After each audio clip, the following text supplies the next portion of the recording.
అదే RTV app వార్తల్ని క్షణాల్లో చదివే అవకాశం ఉంటుంది. ఒక న్యూస్ పేపర్, ఒక టెలివిజన్ ఛానల్ మీ చేతుల్లో ఎప్పుడు ఉంటాయి.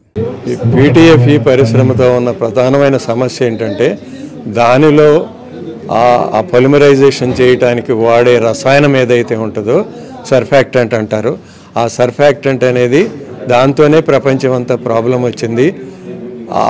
ఆ రసాయనానికి మేము వాడమని చెబుతున్నారు వీళ్ళు. ఆ పర్టికులర్ పిఎఫ్ఓఏ అనేది దానికి ప్రత్యామ్నాయంగా వీళ్ళు ఒక పేరు చెబుతున్నారు. ఆ రసాయనం కూడా ఇప్పుడు కోర్టుల్లో ఉన్నది. దాని మీద కూడా శాస్త్రీయంగా నిరూపణ అయినటువంటి హాని గురించిన ఆధారాలు ఉన్నాయి. అది కూడా ఒక రాష్ట్రంలో, అమెరికాలోని ఒక రాష్ట్రంలో ఒక నదిని మొత్తం నాశనం చేసింది. అక్కడ పెద్ద పెద్ద ప్రజా ఉద్యమాలు కూడా జరుగుతున్నాయి, కోర్టు కేసులు జరుగుతున్నాయి. అందువల్ల ప్రజలకి హాని లేనటువంటి రసాయనం వాడతామని రాతపూర్వకంగా చూపించాలి.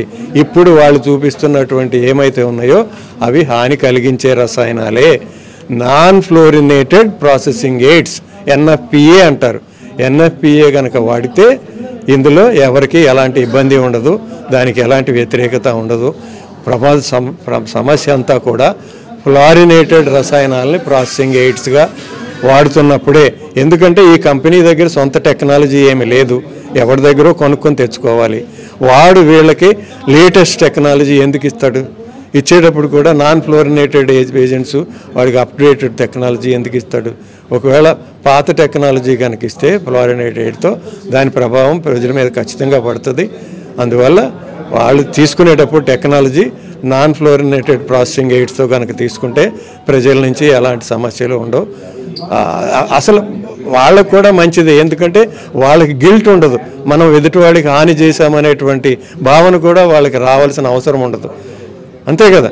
ఇవన్నీ ప్రపంచంలో పెద్ద పెద్ద కంపెనీలు, ఈ కంపెనీ కంటే తాతలు దన్నినటువంటి మల్టీనేషనల్ కంపెనీసే they are guilty of killing so many people, harming so many people, harming the entire planet. దీన్ని planet poison of the century అన్నారు ఈ పీటీఎఫ్ఈలో వాడినటువంటి పిఎఫ్ఏఎస్ రసాయనాలని. సో అలాంటి రసాయనాలను కంటిన్యూ చేసి వాడుతూ పేరు మార్చి వాడితే మాత్రం ఏమవుతుంది? ఏదో కెమికల్ నేమ్ పెట్టేసేసి ఇది వాడుతున్నాము, దీంతో హాని జరగదంటే దానితో హాని జరగదన్న నిరూపణ ఉంటే, శాస్త్రీయ ఆధారాలు ఉంటే చూపించండి. నోటి మాటలకి సైన్స్లో చోటు లేదు. నోటి మాటలకి సైన్స్లో చోటు లేదు. ప్రజలకి నిరూపణ కావాలి. ప్రభుత్వానికి ఎవరికైనా కానీ హాని జరగదనే నిరూపణ ఉంటే అందరికీ సంతోషం, ఎవరికి అభ్యంతరం ఉంటుంది దాని గురించి. అదే అంతే, అంతకంటే మరిన్ని వీడియోస్ కోసం ఛానల్ ని సబ్స్క్రైబ్ చేయండి. లేటెస్ట్ అప్డేట్స్ కోసం వాట్సాప్ ఛానల్ ని ఫాలో చేయండి. అండ్ లింక్ డిస్క్రిప్షన్ లో ఉంది.